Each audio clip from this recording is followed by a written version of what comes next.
За энэ жилийн хувьд бол гантаа байсан зарим аймагуудаар за орон нутагт одоо ороогүй гандуу байснаас шалтгаалаад зарим аймагуудаас одоо мал мах экспортлох санал ялангуяа одоо тодорхой хэмжээний тооны малыг бас амдаар нь экспортлох асуудлыг манай аймагуудын засаг дарганаар тавьж байна.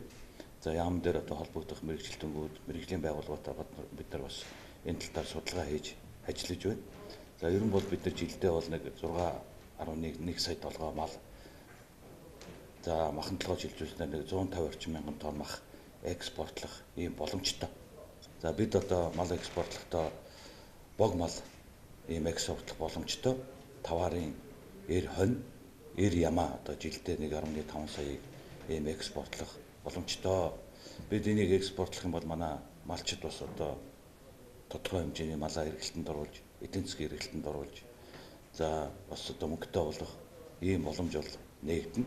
Гэхдээ Монгол Улсын засгийн газрын барьж байгаа бодлого бол бид хөдөө аж ахуйн бүтээгдэхүүнээ эцсийн бүтээгдэхүүн, нэмэн үрдэх шингэсэн эцсийн бүтээгдэхүүн үйлдвэрлэж экспортлох ийм зорилт тавьж ажиллаж байгаа.